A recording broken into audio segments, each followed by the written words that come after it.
Hey folks, we are, well, let me get my microphone into position here, but we're going to take a look at the new playtest content for the Bastion system that is being considered for the 2024 Dungeons and Dragons Dungeon Master's Guide.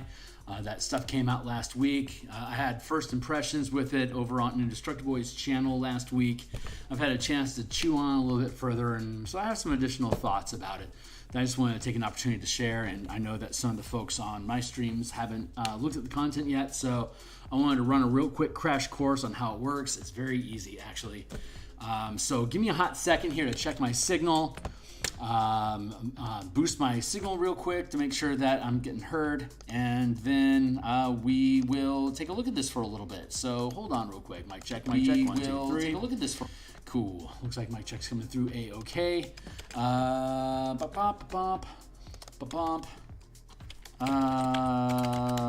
Looking at the Bastion system.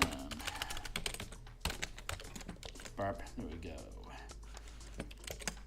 Here, and give me a second here just to boost, and let's see, let me go through my intro here. So for those that aren't familiar, my name is Phil Kearney. I create role-playing games and illustrate them, then publish them online. I've been focusing my attention for the past 5 years on Dungeons and Dragons 5th edition. There are a slew of links in the description down below to work that I've created previously, of which there are a slew of book covers here. The Spelljammer book that you see there is actually something that I am in the process of creating, that we stream artwork for and page layouts every morning, Monday through Friday, as part of our coffee morning stream.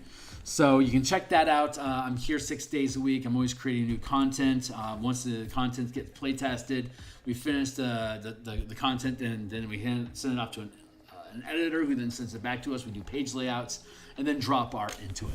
So I've designed a number of different overarching systems that work for both DMs and players for use inside of 5th edition. So you can check out that work if you're here mostly because of the artwork that I do. That's what you normally see. You can click on the links to the books that I have down below. There's probably about 150 different illustrations across them.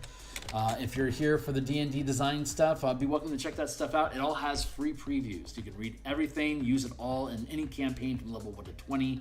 That's what I do. I run campaigns from level 1 to 20 in about 250 hours. I'm on my 4th campaign currently at level 19. We'll be starting over again anew using the Guild and Kingdom system that I've been developing for the past 2 years, which is completely different than the Bastion system. So let me go ahead and take a look here. Yeah, if you want to pick up any of those books, I'd love you for it. Thanks for the support. Otherwise, you can follow me here on Twitter at Phil Kearney. I always post when I go live, just like I have now.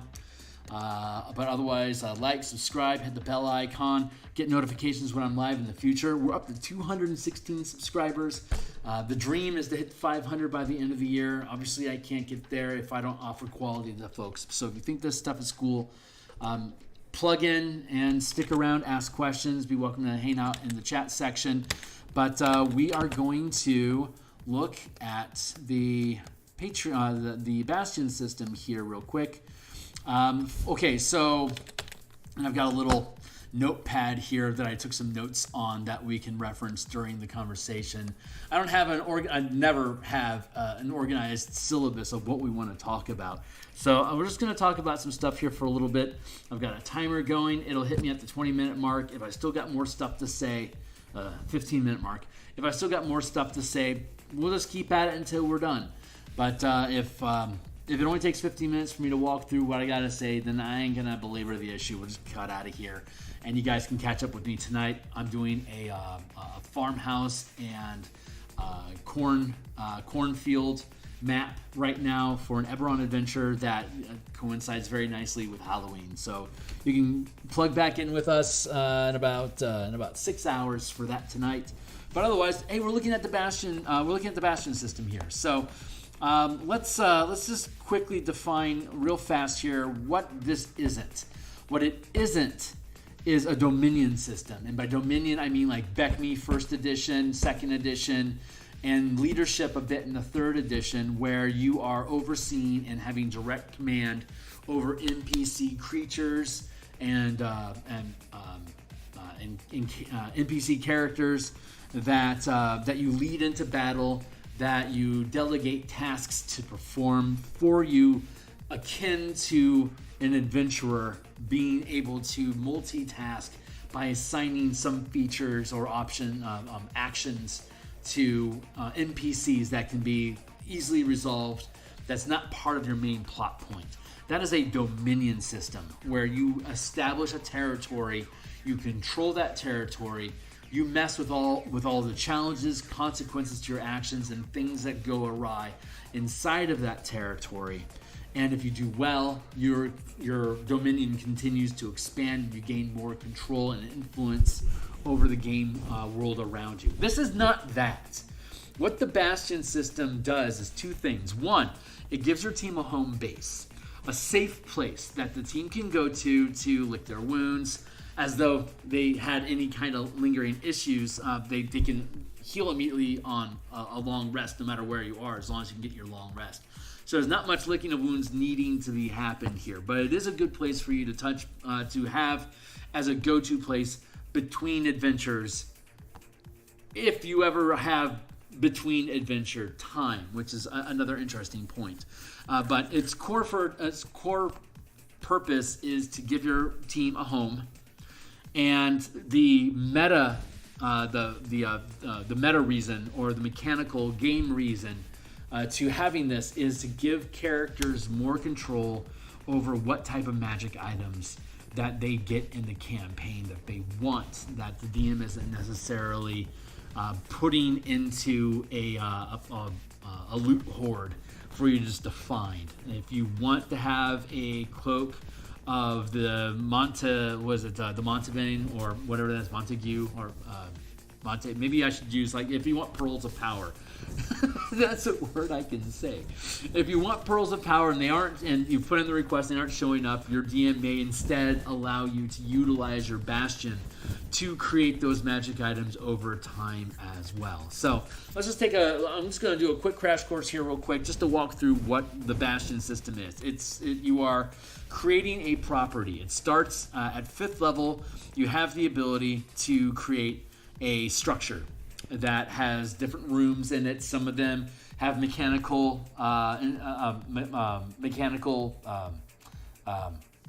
implications, and others are there just for aesthetics.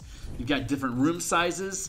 They can either be the things that rooms that are just aesthetic, that have no actual purpose in the facility other than just aesthetic value, or things like bedrooms, courtrooms, dining rooms, kitchens, parlors, storage, washrooms, any kind of mundane filler space, hallways, foyers, gazebos in the backyard, that sort of stuff. It's just space that helps frame the home that your characters, either as individual characters or grouped together into a larger structure that is shared by your team. You get 2 of these basic facilities for free. And the basic size of let's zoom in a little bit.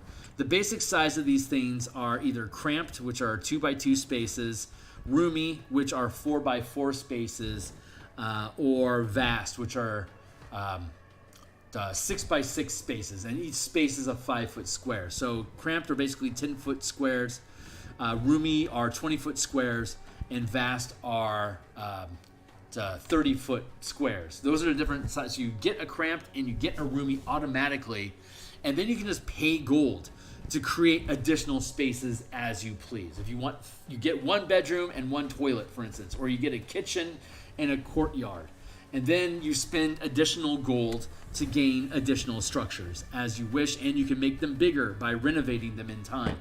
If you have a 10 by 10 grid that you place as a map, you can start filling in those squares with bedroom, and square for courtyard, and a square for washroom, and you can arrange those, but there is no size limit to how large your structure can get. If you want to have 500 vast bedrooms inside of your palace, then it'd be 500 times 3,000 gold to have a vast resource, and it would take 125 days for each of them. You can have multiple structure, multiple add-ons being built at the same time. So if you wanted 500 of them, it would basically be 1.5 million gold pieces that you would drop, and if you had all of them built at the same time, it'd be 125 days. The DM may decide that you can't have 300 of them until the first 200 are made because of additional stories or whatever to your property.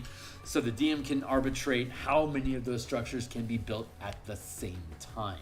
So now these are just mundane structures. You've got 500 bedrooms, 200 toilets, 45 kitchens, blah, blah, blah, blah, blah. However massive you want this structure to be, totally fine. But what is mechanically relevant to your character are facilities, special facilities. So you can have a bastion or a homestead or an estate starting at 5th level with any kind of special facilities. You could have a basic home, a basic facility starting at 1st level.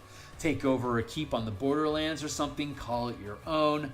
You can move in as early as you can secure the area and then start investing whatever coin you may have accumulated to basically clean the place up. Make it nice for yourself. But during that process, with the rules as written, by the time you hit 5th level, that's when the first special facility is acquired. So you can have up to 2 facilities at 5th level, and then it goes 2, 4, 5, 6. I know it looks a little weird. I have comments about that. But at 5th level, you can have 2 special facilities, and you can eventually get up to 17 special facilities. You can only have 1 type of facility each, and there are 29 different facilities that are offered that do different things for you. And the things that they do are basically give your characters either free magic items or temporary blessing, like the ceremony spell, for instance. Like gives you advantage on attack rolls or something like that. Or like bless gives you advantage on attack rolls and ability checks. These facilities, if you spend time, like say the meditation chamber is a higher level thing that we can look at. And if you spend like a week in meditation in there, when you come out of it, for the next 7 days, you have advantage on 2 ability checks, 2 saving throws, like strength and constitution, or dexterity and wisdom, or intelligence and whatever. I believe it's not random. I think you get to pick the 2, or you and the DM get to agree upon what those 2 are. So it's just giving you a high boost.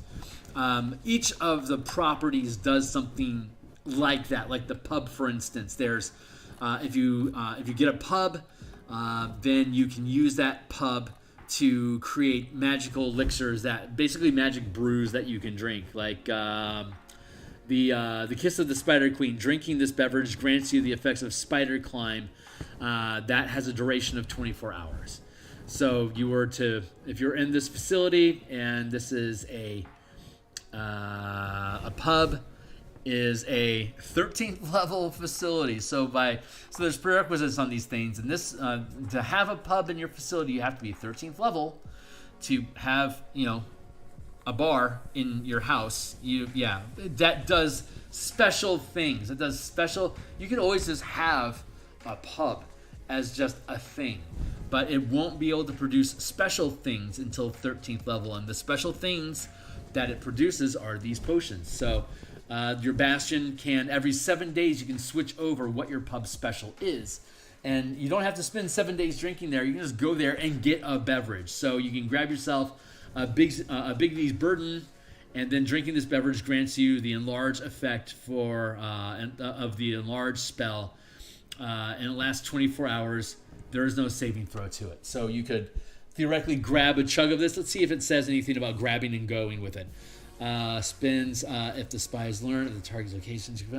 Okay, so let's see. In addition, the pub has 1 magical beverage on tap, chosen from the options in the pubs below. Between Bastion turns, you can switch to one of the table's other options. Your DM may create new options and allow them to become available to you as well. It doesn't say anything about when you need to drink that. So you could theoretically stock up on as many of these brew as you want. Like if your facility at 13th level is creating Bigby's Burden then every character can have a stein or multiple shots of the burden and be able to be permanently enlarged for a 24-hour duration. So each day you can slam down another shot of this if you're going to be doing, like, say, Storm Giants or something, like Storm Giants Thunder or something like that, and you want to be bigger, blah, blah, blah, bigger. Then you can carry Big B's burden with you. Granted, you have to be 13th level to gain access to that, so take that in mind. But this is a fun thing that you can do. So there's a big difference here that there's level prerequisites for everything. So you can see here that here's the 29 different facilities that are offered, and here's your level breaks. At 5th level, you can start creating things. There's an arcane study, barracks, garden, library, sanctuary, smithy, storehouse, workshop, gaming hall. Starts at 9th level. Laboratory, sanctity, scriptorium, stables. 13th level, you're getting into a meditation chamber, observatory, the pub that we talked about, reliquary. And then at high end 17th level, demiplane, guild hall, sanctum, war room.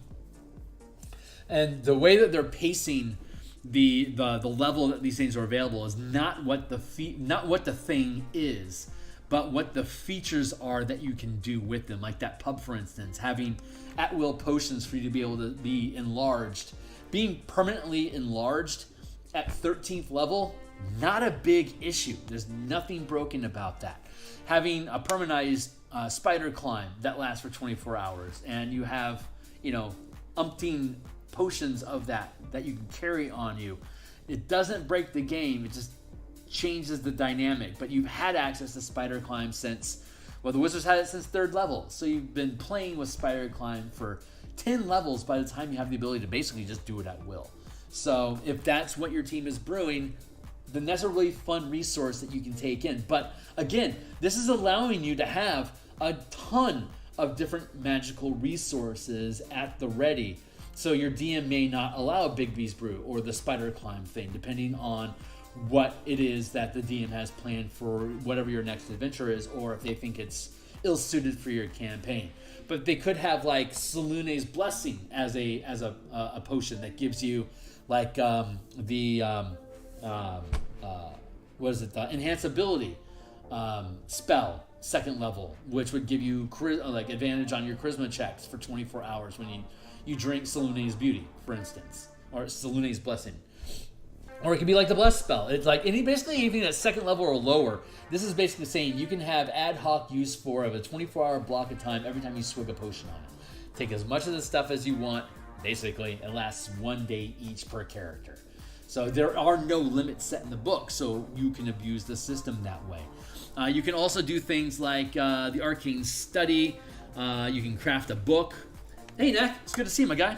You can craft a book with this. It's obviously you're not making big money with this.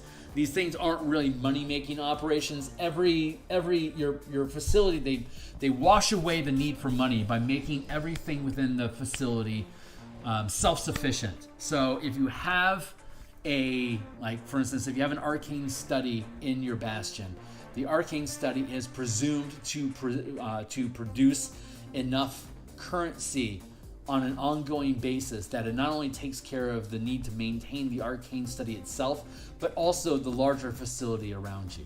So all you have to do is make your initial investment to build these things and laying in the gold cost to drop these things into place. And then you can basically that upfront cost is covered, and the rest of the place is assumed to be on autopilot, taking care of itself. It doesn't speak to the standard, what's the word I'm looking for? It's the lifestyle. It doesn't speak to the actual lifestyle that's maintained. It's just a place that you have that takes care of the facility. So if within the facility you want to maintain a certain level of lifestyle, that is an expense that you will need to invest as gold separately from this place. So if you have a number of facilities that are capable of creating additional coin, not only does the place get self-maintained automatically, but now you can also find means of generating additional coin. Thank you. to be able to pay for those lifestyles. I believe an aristocratic lifestyle is 1,000 gold per person per season, or 100 days, which basically breaks down into 14 weeks. Everything in the Bastion system is measured by 7 days. So 1,000 gold pieces per 100 days, basically, or basically 10 gold per day is when an aristocratic lifestyle is maintained. So on a weekly basis, you'd have to be able to generate 70 coin per character that you have in there, and otherwise it's just assumed that there is a modest or comfortable lifestyle for the hirelings that are inside of the facility that don't have any actual stats that weigh on the game. They're just non-combatant NPCs that exist inside of the facility to make sure that the thing goes. But they are non-combatant, non-statistic. You can give them names and stuff, but otherwise they're pretty much like Mordenkainen's Magnificent Mansion. But they're real creatures that can die, and then you can have you can recruit new ones and you can replace them. So there's a little bit of rules about replacing your NPCs, but at no point in here are any of them listed as like a squad that you can take out into the wilderness with you and go fight creatures, for instance. That's not what the Bastion system is framed to do. Any garrison that you have inside of your facility is there strictly as a narrative tool that the place is occupied and defended. There are later on, whenever you have a turn every 7 days, events can happen that provide you with hooks and opportunities for role-playing opportunities that may cause like some of your defenders to die. So then you'd have to take an action to replace them. But the number of troops that you lose is just a number. It's not like there's an actual battle that you play out. It's just part of the narrative of, oh, your keep was attacked this past week and you lost 6 guys as a result of it. You're gonna have to recruit more. Otherwise, if you run out of troops, then you different facilities that you have, like your pub, gets shut down until you can repair it and then replace your garrison to defend it. So it's very light, very loose, very, very quick and easy to use systems. So beyond that, the three things that you, the things that other than the magical stuff and the benefits that each individual facility can do, whenever you're using facilities, they accumulate Bastion points. Bastion points can be accumulated to do different things. For instance, and the amount of Bastion points you can accumulate is based on the level of your character and thus the size of the homestead or bastion that they have. At fifth level, scroll down here. Okay, at 5th level you can have up to 2 facilities. At 17th level you can have up to 6. If you have just a general order, hey Goblin Lord. Yeah, well, hey, I'm just talking about it from my perspective. So if you just look at the general gist of how these things work, if you just like say, hey, I want you guys to maintain the property, we're not doing anything special right now, you accumulate points. It's D4 points per facility, special facility that you have. So at 5th level, that's 2D4. At 17th level, it's 6D4. And you accumulate these points until you spend them. Once you have them, you don't lose them unless you specifically choose to spend them on something. Here's the things that you can spend those points on. Within 50 miles of your home, if you spend 10 Bastion points, you have advantage on charisma checks while interacting with anybody that recognize that basically it says if you're within 50 miles of your bastion, you get advantage on charisma checks. I would probably say that you have to be able to identify that the bastion is yours and that you are, that you have responsibility and political clout in the area for you to be able to get that effect.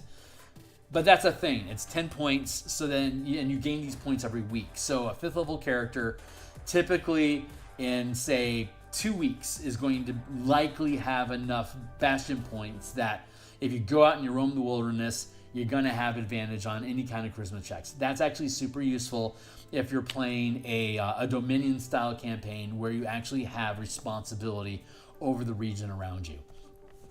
At 17th level, obviously you're going to be rolling 64, so you can accumulate those incredibly quickly. If that's how you want to spend your points, great. The other thing that you can use is 100 points allows you, if you die out in the campaign, to basically be auto-respawned back at home. Kind of like a bonfire in Dark Souls. If you die, your character just automatically is reborn the next day back at the Bastion. It takes 100 points to do that. A 5th level character, it's going to take a long time to accumulate that with, on average, 5 points per week. It's going to take you about a half year to accumulate that much.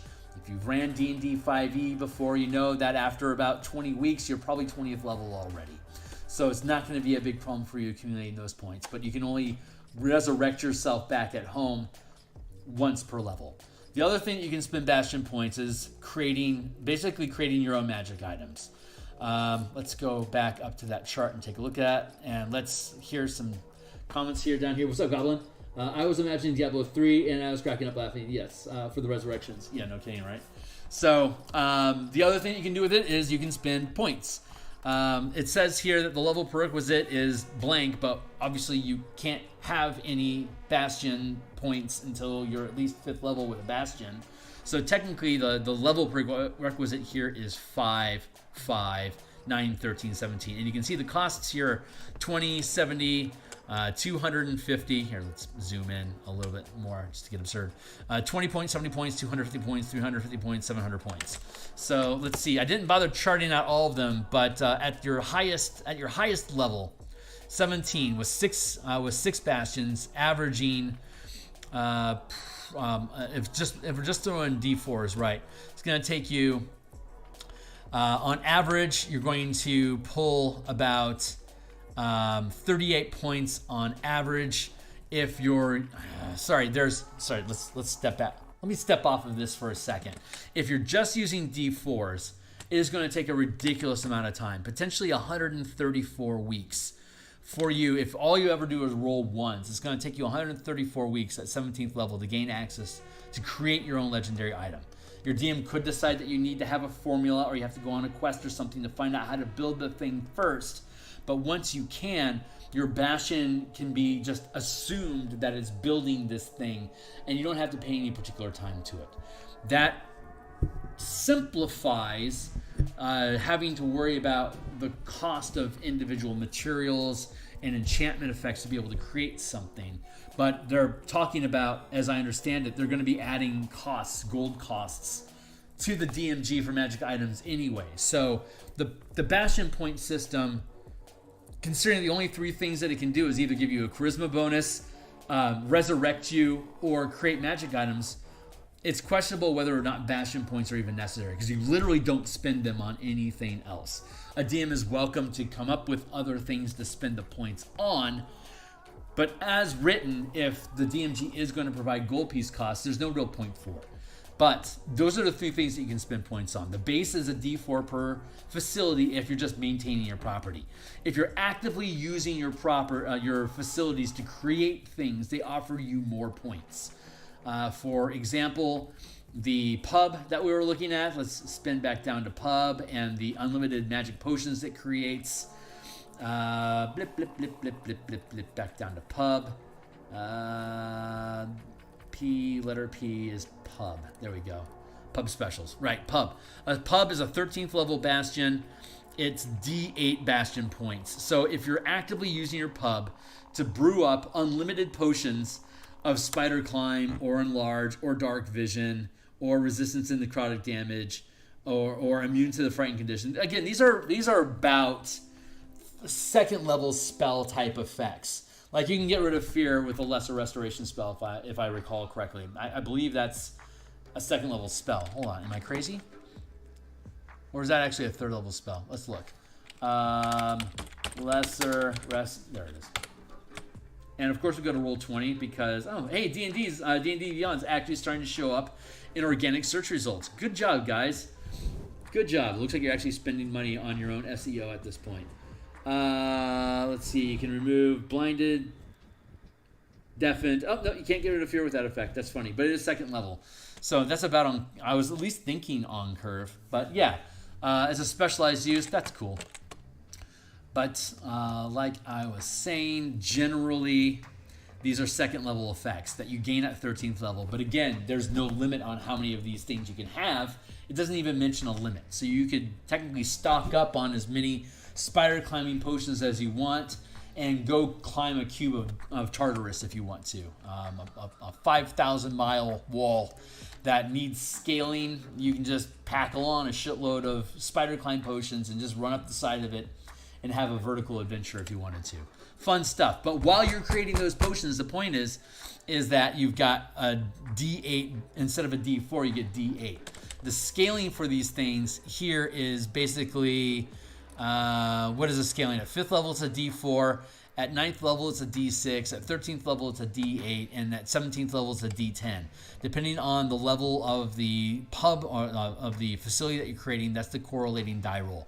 There are no more than, how many do we have? I believe there's 4 currently. 1, 2, 3, 4. Yeah, there's currently 4 facilities that are 17th level prereq or top tier, which means of the 6 facilities you have, at best you're going to have 4 of them throwing 4d10 if all of them are banging at the same time using all of their facilities.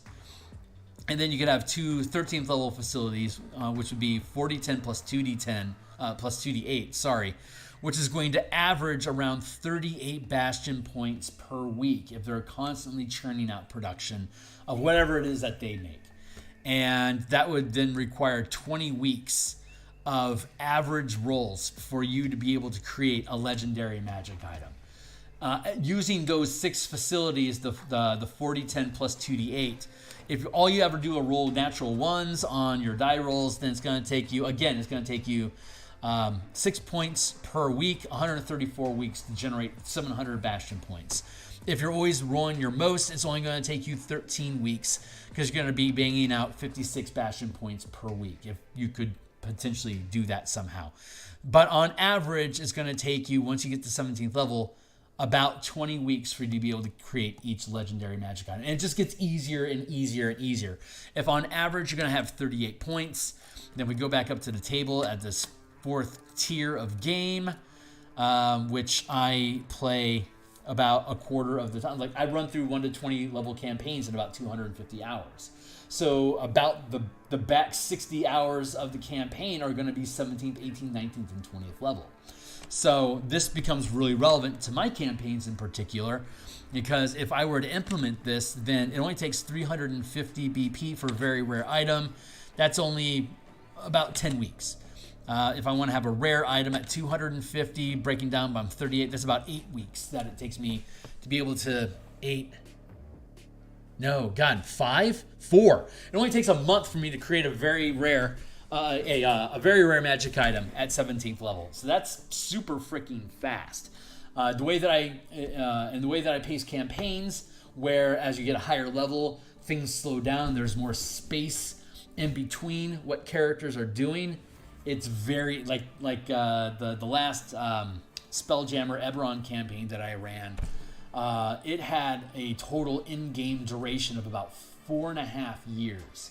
So if I were to implement this system, they spent a good 1.5 years, 17th level and above. The amount of magic shit that they'd be able to generate using this Bastion system is insane. So I have comments about this stuff. You can break it. I mean, it's a free document. You can look at it as much as you want and break it down yourself. But that's the quick and skinny of how it works. You can always make things bigger by just throwing gold at it. And once you pay the initial cost, it's already bigger. The production of the facility itself takes care of its own costs.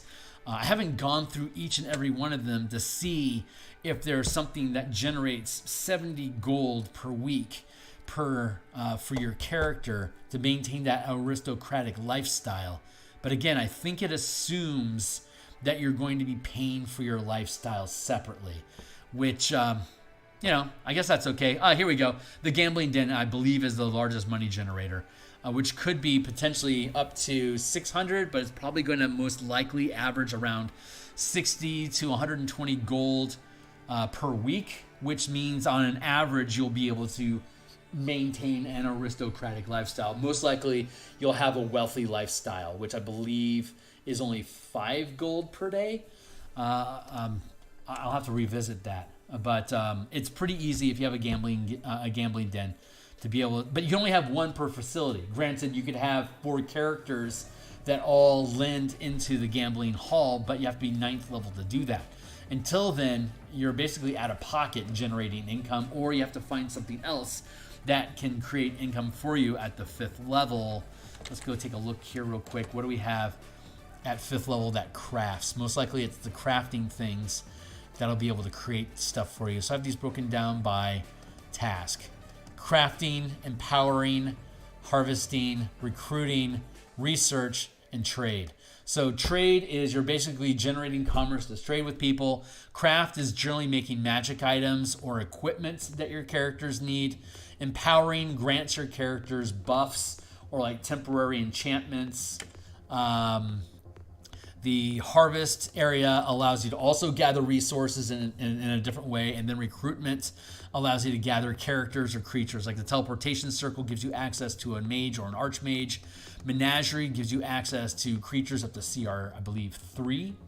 The guild hall gives you like 1/4 CR NPC goons that run like up to 25 goons that can go fetch like 2nd level quest type items, and then war rooms can fetch soldiers to I believe take actions.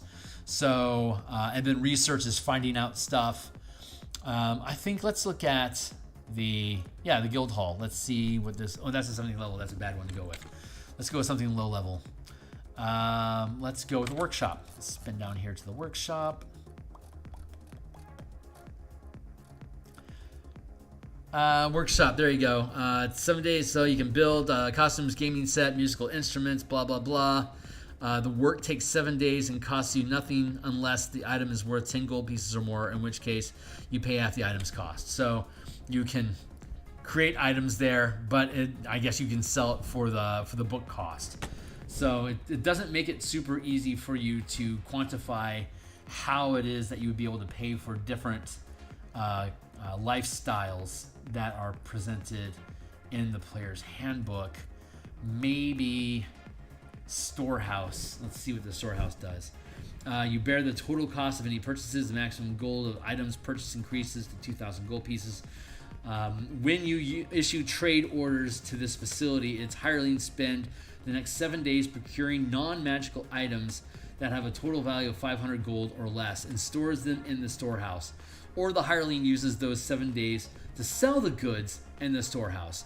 You bear the total cost of any purchases, and the maximum value of the items purchased increases to 2,000. So as your hirelings, you bear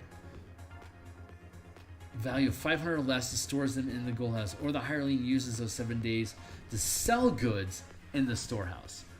You bear the total cost of any purchases, and the maximum value of items purchased increases to 2,000 gold at 9th level. Gotcha. So you can accumulate a bunch of stuff, and then you can turn around and you could theoretically sell stuff.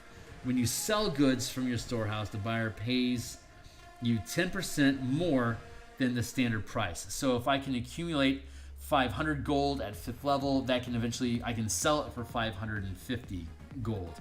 And then at 9th level, 50%, that's not bad. So that can scale up to 1,000 gold gain. So by 9th level, you're capable of maintaining an aristocratic lifestyle for yourself without any difficulty. But you can't quite sustain yourself as aristocratic at 5th to 8th level. You could at best do a wealthy lifestyle. So, once, lol. The only reason I know SEO exists is because my homework.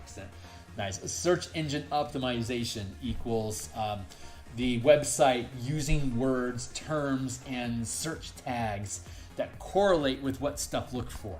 So like when you type in 5e, some sort of game mechanic, Roll20 has a ton of accumulated search engine optimization because there's so much organic history of people searching in functions like that, and Roll20 has existed so much longer than D&D Beyond.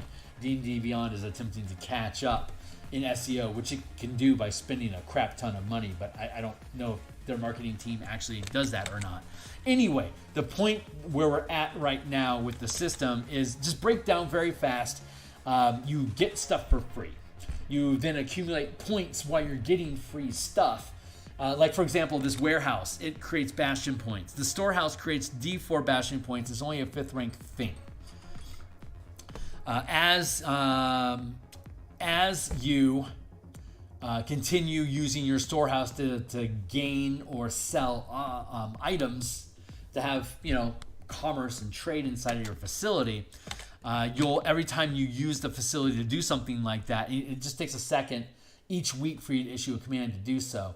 And so once they start doing that, they just automatically start generating D4 Bastion points, which are never taken from you until you choose to spend them. So once you've accumulated 70 Bastion points, you could then cash that in for an uncommon magic item like, like a sword +1 or something like that, whatever it is that you want. So what are my thoughts about this? Again, it is not a Dominion system. This is not meant for you to accumulate troops that you can then take on an overland quest to fight off Takhisis the Dragon Queen in the Dragonlance Rise of the Dragon Queen adventure, where you are part of the War of the Lance, or the new War of the Lance, whatever war it is that you're running around in against Takhisis.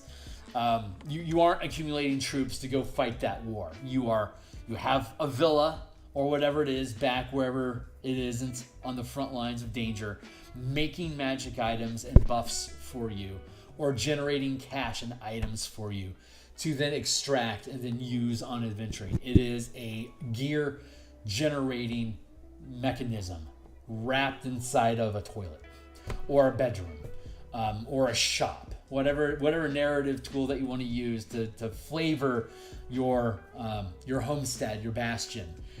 But the real intent of it is to get you is to automatically resurrect you with 100 points in case you don't have a cleric on hand.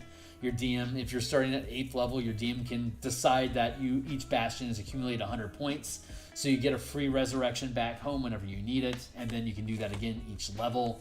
So if you want to always have an auto res, then you only want to go on an adventure.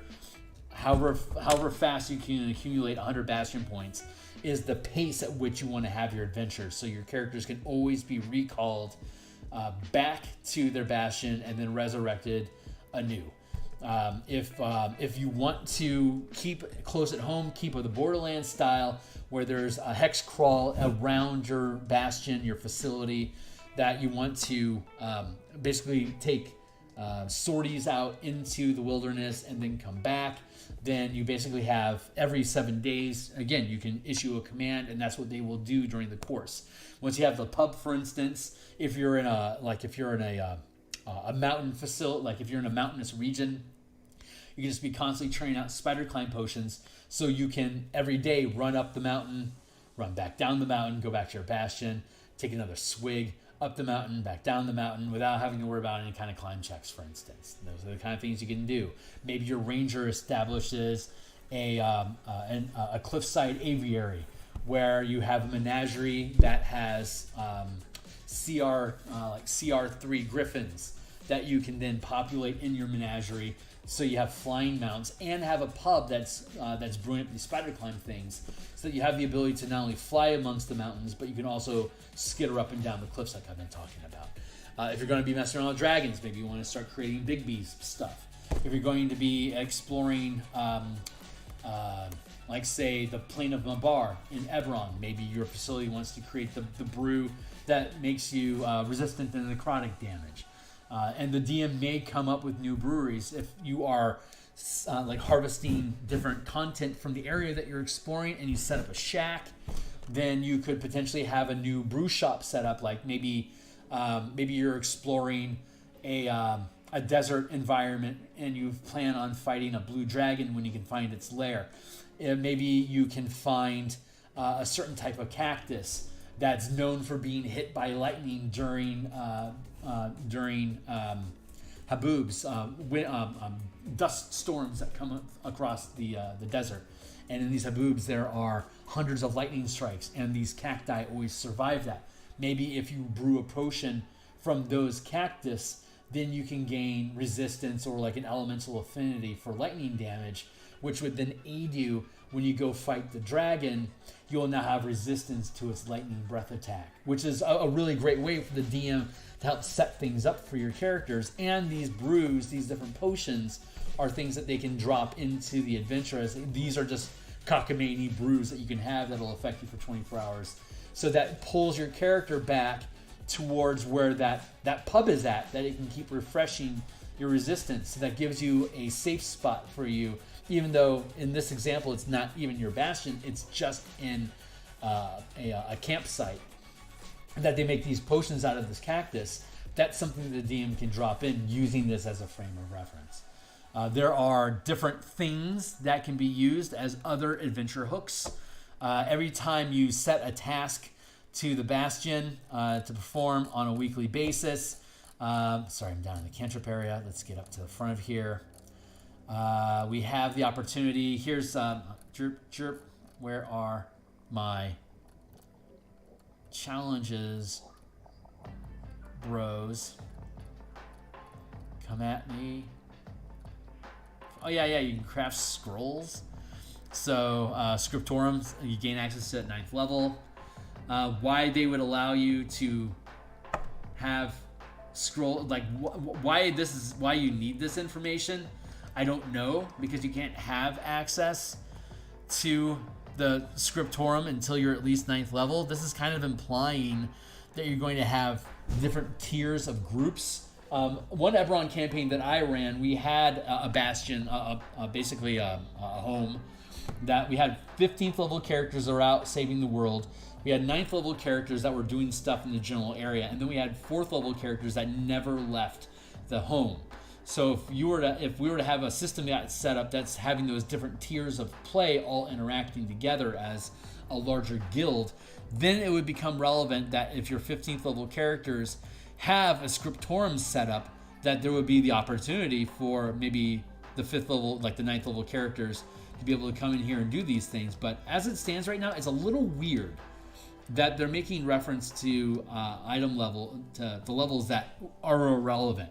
I think what this is actually doing is kind of tipping their hand on some of the ideas that they're expecting to have involving magic items and magic item costs.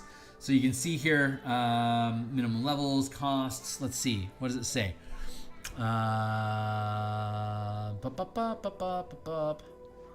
Prerequisite scriptorium.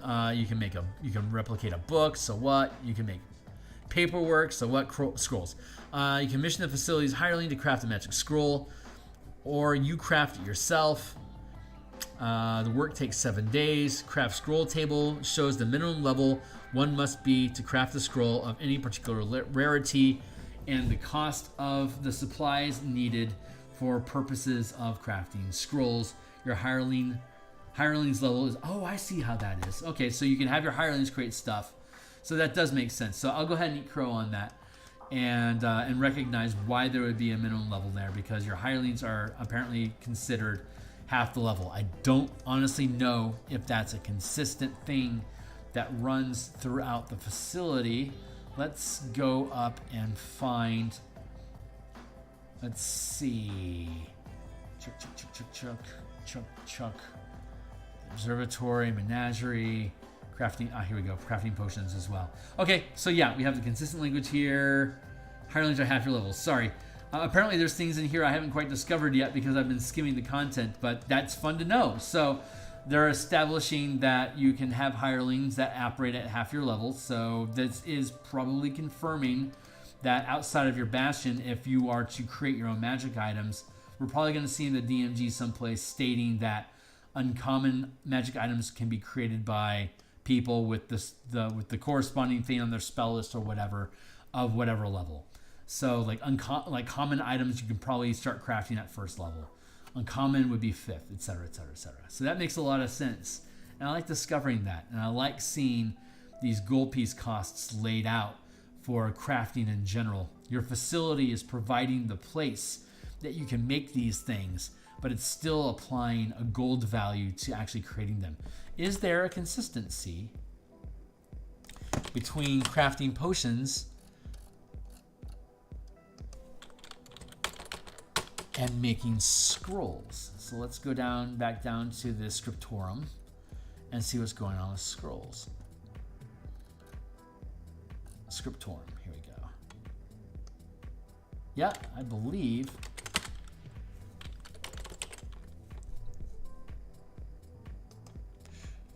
Okay, so we're seeing a consistent price tag for one-use magic items, whether they're potions or if they are scrolls. That is interesting. Let's see. Potion of Spider Climb. 5e. Potion of Climbing. When you drink this potion, you gain a climbing speed equal to your walking speed for 1 hour. During this time, you have advantage on strength checks to make your climb. The potion is separated into brown, silver, gray layers resembling bands of stone. Shaking the bottle fails to mix the colors. So this lasts for 1 hour. It's a common magic item. It would cost you 50 gold pieces for that 1 hour. Meanwhile, the pub can create a tankard of brew that gives you spider climbing for 24 hours. This is something that you spend gold on. The tankard is unlimited resources. There is no resource limit on how many tankards of brew you can create. Where am I at here? There's no limit on the amount of tankards you can produce in the pub. So let me double check that to make sure I'm not a liar, because I'll eat that crow real quick, but I don't recall seeing anything saying that there's a limit on your pub production. So let's see what it says. Let's see. Has one magical beverage on tap, chosen from the options below. Special table between Bastion turns. You can switch to one of the table's other options. Your DM may create new options and allow them to become available to you. Yeah, that's all it says. And you can make the pub bigger. So yeah, you effectively have unlimited magic potions that you can take. Like Potion of Climbing is completely irrelevant to Kiss of the Spider Queen. So that's one of the things that I'm noticing that is causing this to kind of break apart. The other thing that I'm noticing is they've kind of bunched up the leveling. The leveling follows the half-casting progression of 1, 5, 9, 13, 17, except that it starts at 5. So you have this weird hiccup of 2, 4, 5, 6. I don't know what magic mathing they were doing in the background that determined that having 2 at 5th and then bouncing to 4 at 9th, but then you got to slow that stuff down, buddy, and only have 5 and 6 at 13th and 17th.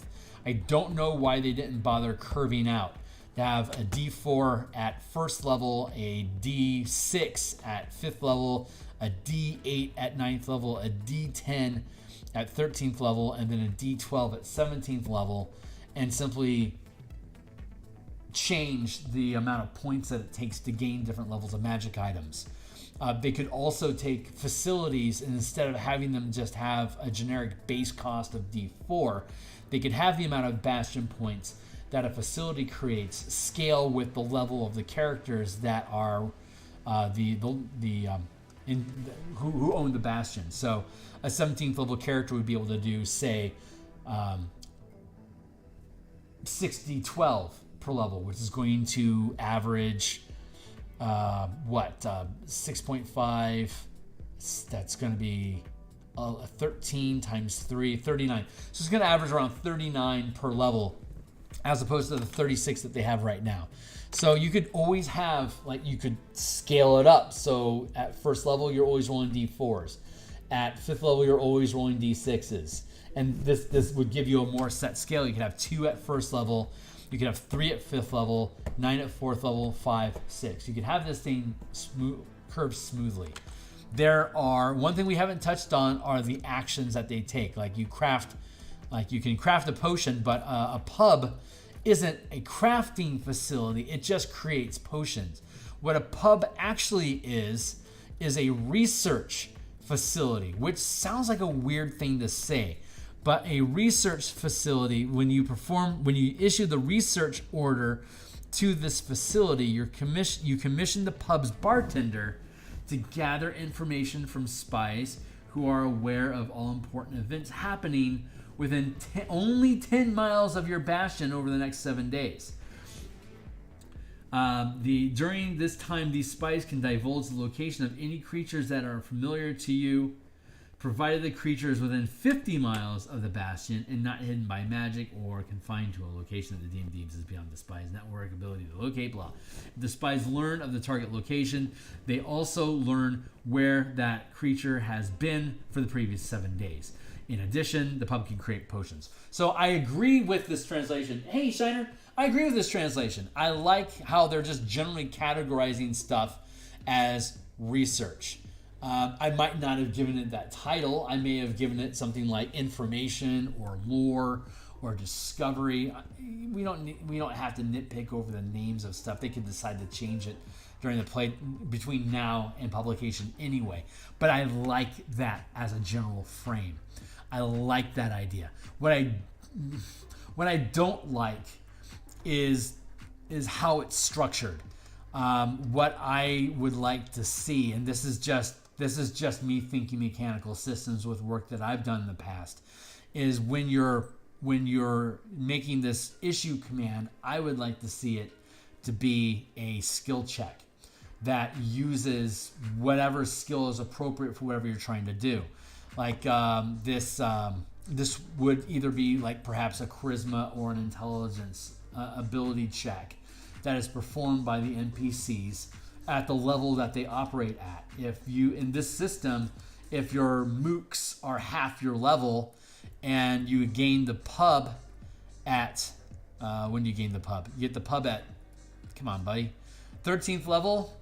Okay, so that would mean that would rounding down, they'd be 6th level. That means that they would effectively be a 6th level character, which gives them a +2 proficiency bonus plus, say, their good stat, and like a +3.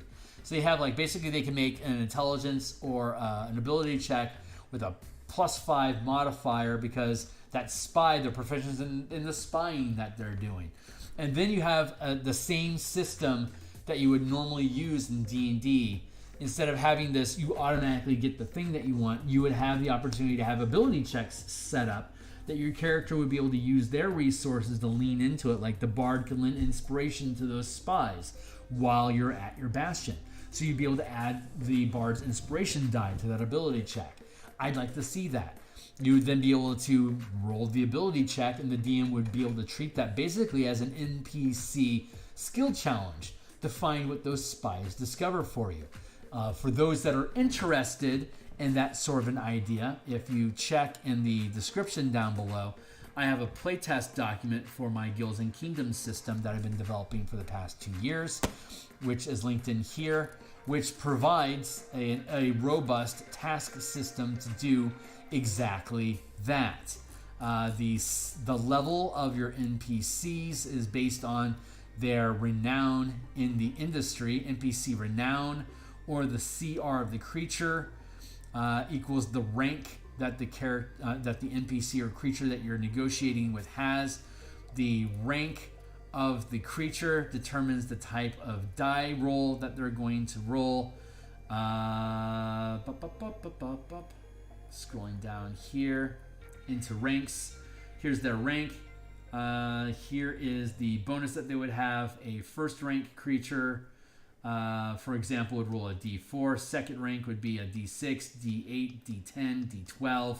Just like I was just discussing, 17th level is a 5th rank character. They would have D12s. So if you have third rank NPCs, which would be effectively like, say, they'd be like effectively like 9th level, half of an 18th level character, for instance, they'd be rolling a D8 plus whatever their rank is. It'd be a D8 plus 3.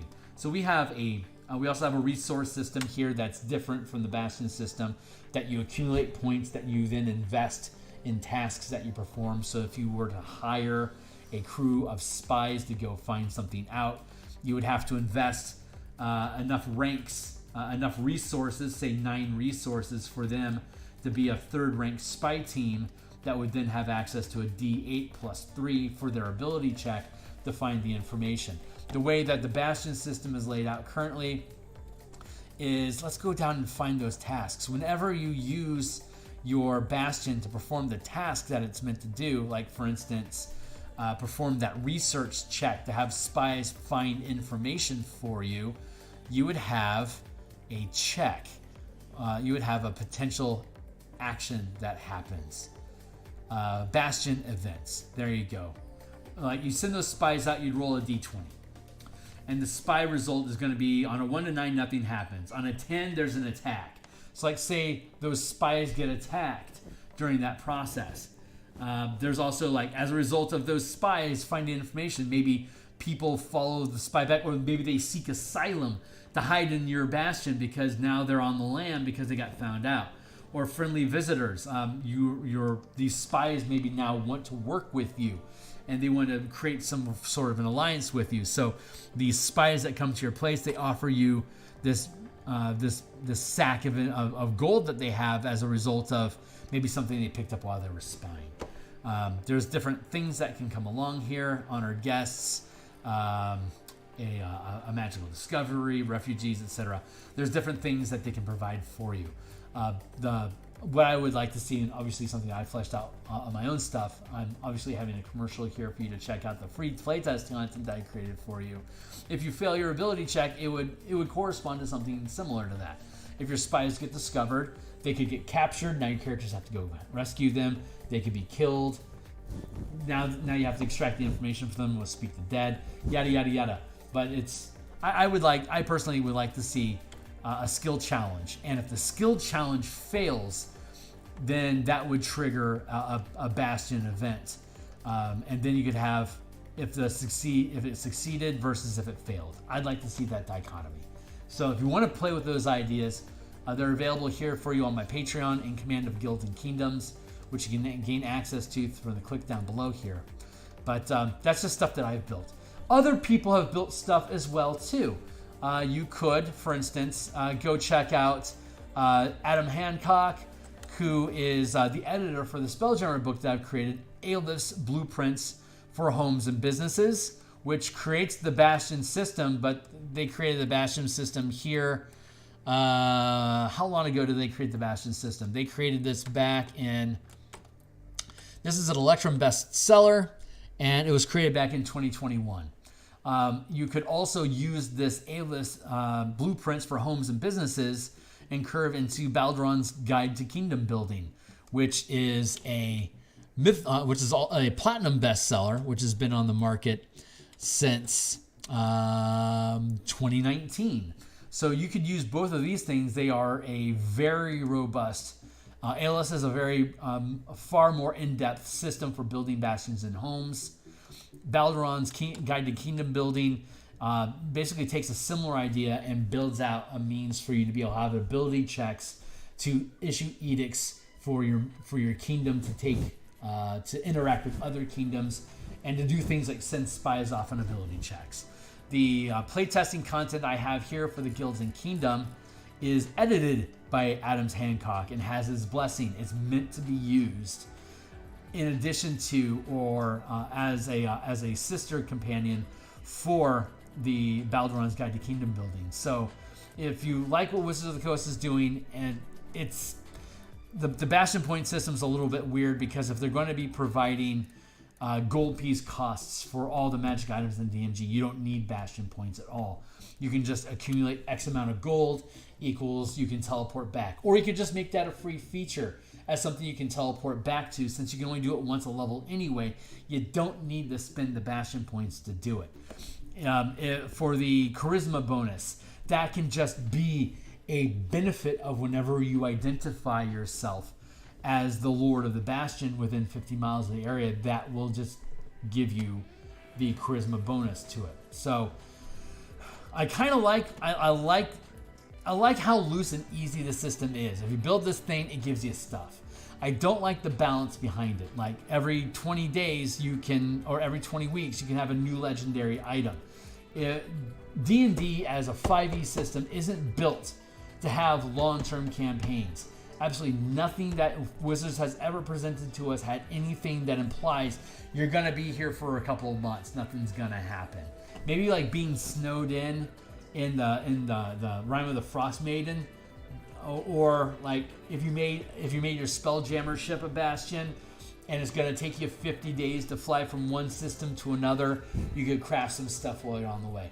Like, those are probably the two best examples that Wizards has presented in the past 10 years where you would have the opportunity to actually use the Bastion system at all. So I like the idea of what it is. I think it has a place. I don't like that it takes up 20 pages worth of content that would potentially be sitting inside the Dungeon Master's Guide. I don't like that there's no frame of reference around a West March campaign or an elongated, like an elongated duration campaign where the DMG is providing you with guidance of how you would conduct a campaign that has a ton of downtime built into it, unless they're planning on using that frame of reference to speak about the Bastion system as to why you would want to have downtime in the first place. If that is the case, the rate at which you can accumulate magic items is not properly calibrated to the amount of downtime that you would have as you extrapolate these higher levels of play. I don't know if Wizards actually plays games above 13th level or not, but I don't see anything that they produce that implies that they understand the logistics or problems that come up with these higher level characters having access to the resources they have at the rate that you can accumulate them that are in this document. So if you like this system, be welcome to fill out the form, the playtest feedback saying you like seeing this. I would recommend that you say they take a severe hard look at the free benefits that you gain from these different facilities, namely the unlimited brews that are basically act like free potions that have 24-hour durations instead of 1-hour durations. I would have them take a very, very close look at how quickly characters can accumulate magic items in a campaign where it's expected characters to have downtime between adventures. I would recommend that Wizards spend a long time investing energy into talking about the pace of having adventures in a longer campaign, and potentially address the idea of having Dominion instead of just a Bastion that gives you a charisma bonus within 50 miles of you. There's not enough content in 5e. They haven't built a culture in 5e around elongated duration campaigns. All of the campaigns that they have published by 5e, other than Chult, the Mad Mage taking weeks or potential months going through the desert, going through the jungle on your way to the Dungeon of the Mad Maze, you'll never see your Bastion in that. But that is the longest duration campaign that they actually have in the game. There's, again, the Zaya Zaraxis is an adventure. If you're using travel times to get from one wild space system to another, could be 2 months. But unless your ship is your Bastion, you'll never see it again. It's back on the planet. It's being destroyed. So you would never have use of it. So they need to do a lot of work to integrate how you're supposed to use this in a campaign with more robust talking points, other than your people can have a place that if you ever have any downtime here, because none of the adventures that Wizards has put out over the past 10 years, Strixhaven actually breaks that, because basically they have one adventure per quarter or per semester, and a semester is roughly 4 months. So you could have a per semester where you're accumulating 16 weeks of Bastion points to then spend to have your character accumulate more stuff, and that Bastion could be part of like the Lorehold College, for instance. It's like there's good stuff here. There's a good core here that's a neat narrative beat, but all the math is off. And again, they're not talking about maintaining a lifestyle. There's no mention of what kind of lifestyle is being maintained in here. Let's just do a quick search to make sure I'm not going to eat crow. Lifestyle. Zero mention of the word lifestyle in the entire document. So it's up to you to figure out how these Bastions are able to maintain a lifestyle for your characters. It's completely glossed over. That needs to be addressed as well.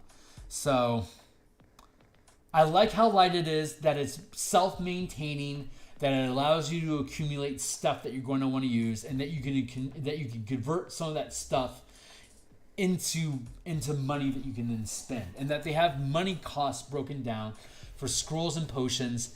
Maybe as this thing goes on, they'll have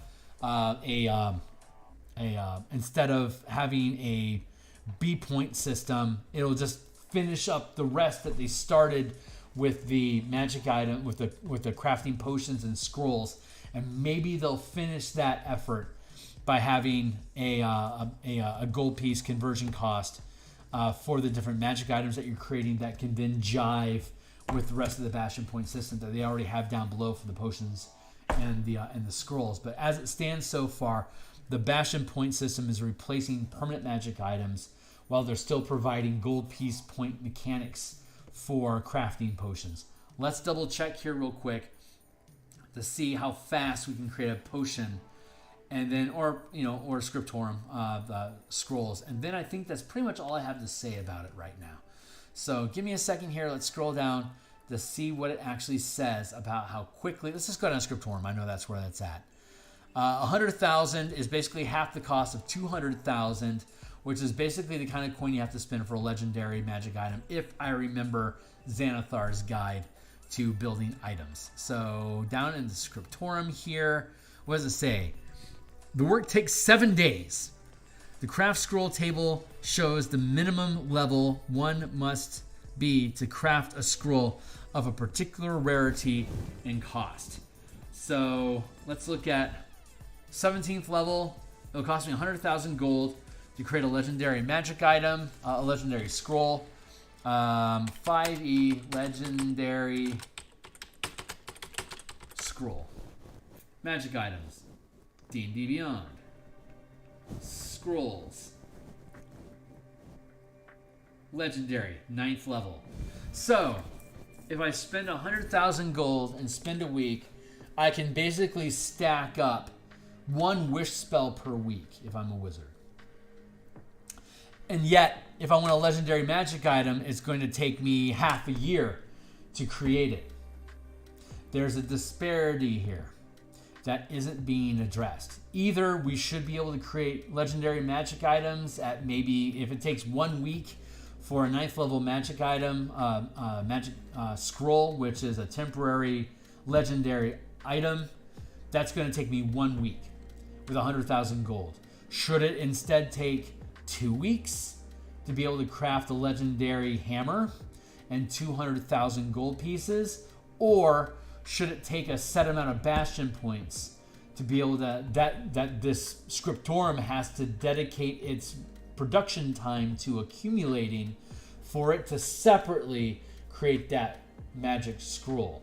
And if that's the case, should they not have a magic forge where you can create swords, staves, magic armor, stuff like that can create one item at a time as well? That'll either take 200,000 gold pieces worth of content in 2 weeks to produce, or you can create it for free as long as you accumulate the 700 Bastion points, and thus this scroll should be 350 Bastion points, which you'll be able to accumulate in approximately 10 weeks.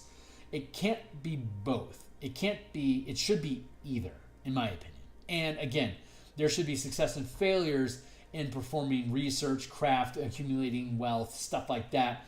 And there should be a means for your basic facility to maintain a lifestyle for you. That's what's missing with these these basic, what do they call them? Basic facilities, or perhaps they could call them amenities instead, where you can accumulate.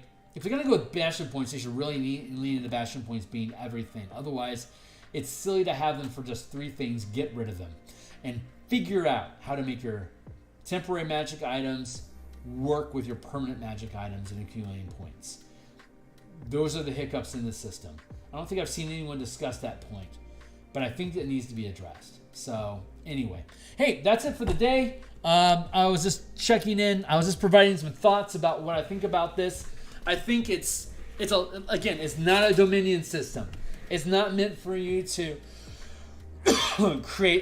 actually create like a spy network, or to actually create a kingdom with armies that you can build and go attack other bastions with. It's just a place for you to get freebie stuff, get free information, get free buffs, get free magic items, and to package it inside of a pretty building of your choice.